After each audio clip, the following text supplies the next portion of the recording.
Players collab for Summoners War Chronicles is here, and I'm pretty hyped to find out if they will be good or not.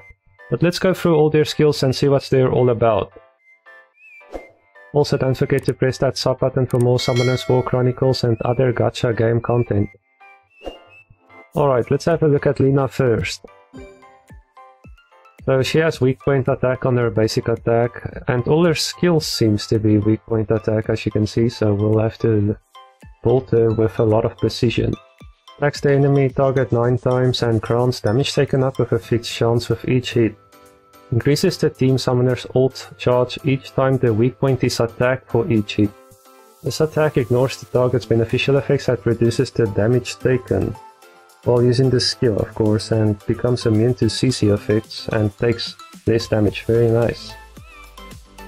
So 9 times 69% weak point attack, so it can't crit and you need precision. 27% chance, really low, but 9 hits, I'm pretty sure it will be fine. And it increases ult by 1%, CC immunity, and decreases damage taken by 50% while using the skill. Not bad for mana cost. Okay, skill 2 pushes the enemy in front and attacks the enemies within the range.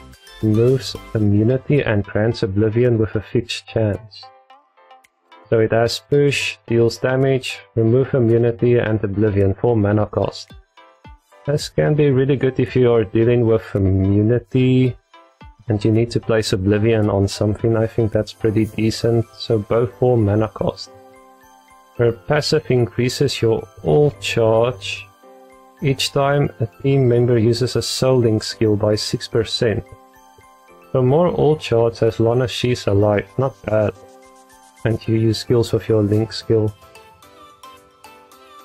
Ult is the same as skill 2, just longer and more damage.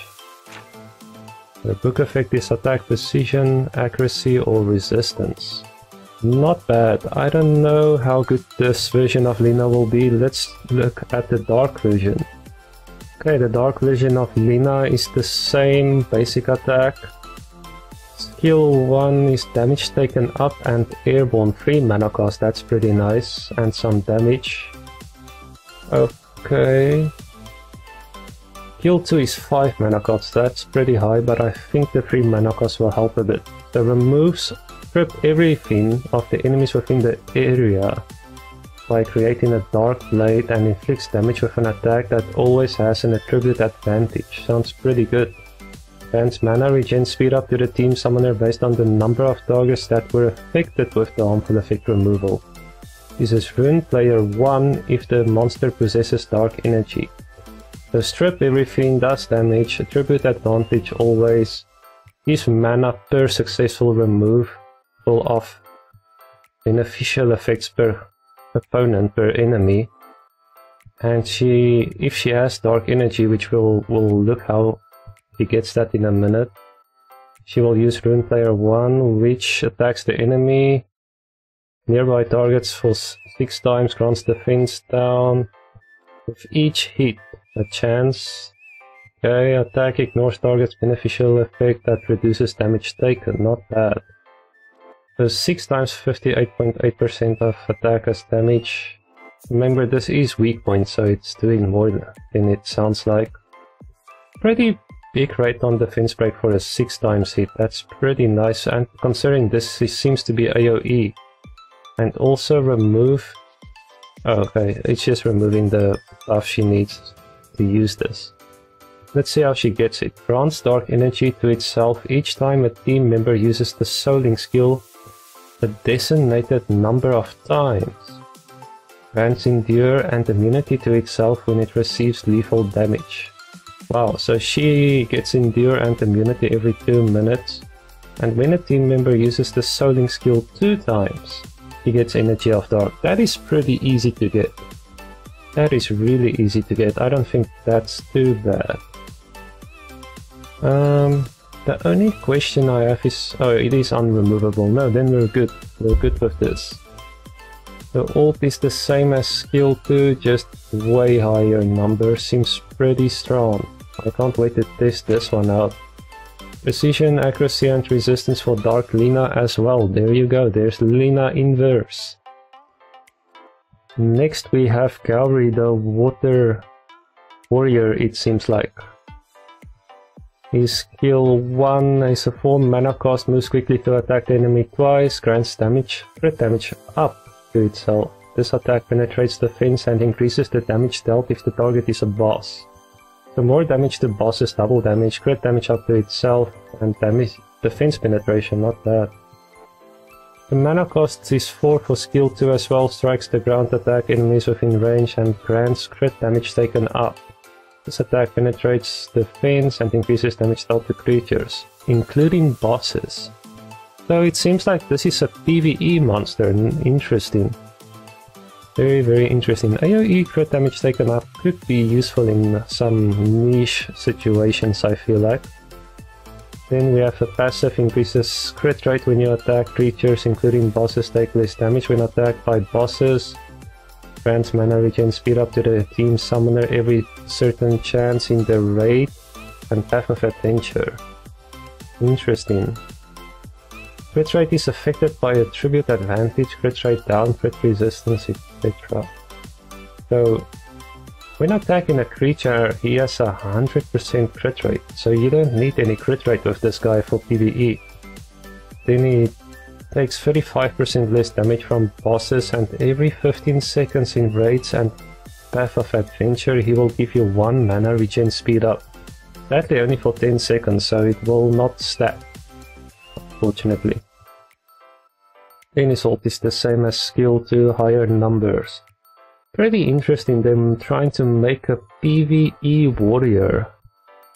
I don't think it will out DPS Narina or Argon or Perna, but we'll have to wait and see how it goes. Book effect is crit damage, resistance, evasion with attack. Interesting. Next we have the light version of Gourry, so this is when you awaken 15 him, you can unlock him. Okay, skill 1 moves quickly to attack twice, deals damage based on the monster's defense, and strips 2 effects with a fixed chance. Grants defense break with the last hit. If the monster's defense is higher than the target, /1 will be used, so if his defense is higher than the target. Okay, damage, strip, defense break, and use chain slash if his defense is higher. Damage, ignores damage reduction effects, and crit damage taken up with a 67% chance. Not bad. Okay, skill 2.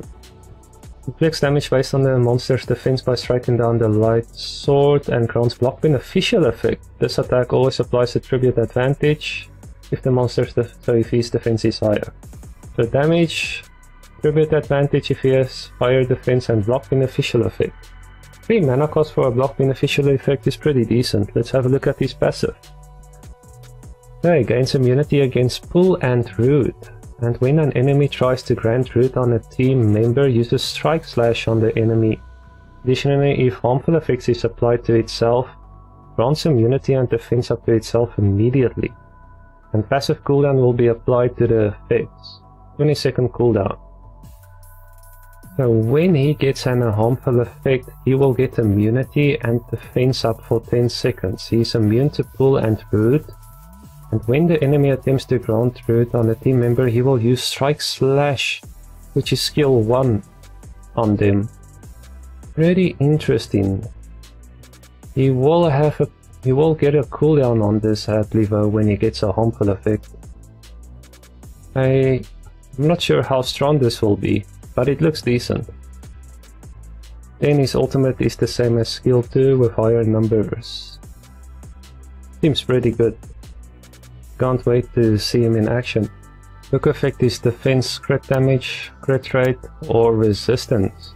Okay, next we have Zelgadis, 200% of attackers damage. Skill 1 is a 3 mana cost. He does Process Spear, pulls the enemies, deals damage based on his defense 3 times. And if they are in the center, they will be stunned on the last hit. So pull damage and stun on the last hit when they are in the center. Not bad. For a 3 mana cost, that can be pretty good.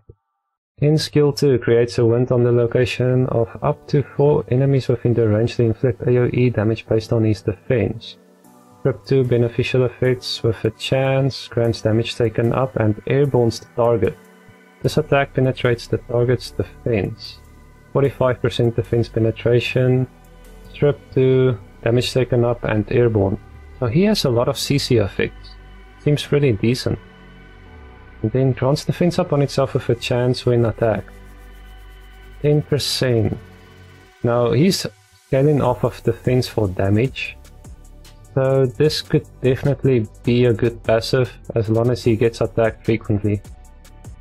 And then the ult is the same as skill 2, just higher numbers. Hook effect is defense crit damage, attack crit damage or HP crit damage. Interesting. Okay, next we have the Dark Zelgadis. Skill 1 is the same as the previous one, it does pull, damage and stun.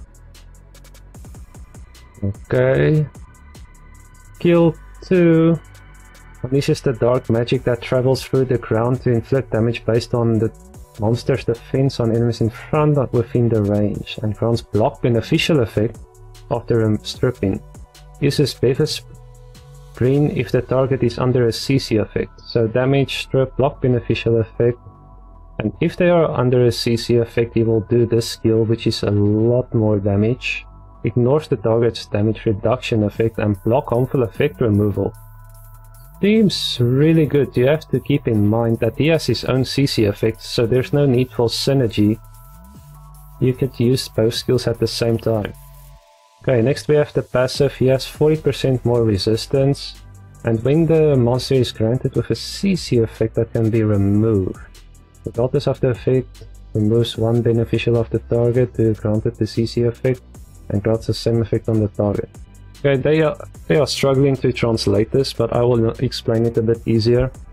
So when somebody tries to CC him, he will strip one beneficial effect of the monster that tried to CC him, and he will place that CC effect on that monster. That is how this seems to work. Pretty interesting. So he kinda counters CC effects a little bit. Then his ultimate is the same as skill 2, except it is removing all beneficial effects. That's really strong. Block beneficial effect, and he does the same thing again. When under a CC effect he will indeed do more damage. So it might be really important to have a CC effect before you ult with this guy. Pretty good. The effect is defense CD, attack CD or HP CD. Well, there it is. Let me know what you think about the new collab monsters and if you will be summoning on them. Take care and stay safe. Peace out.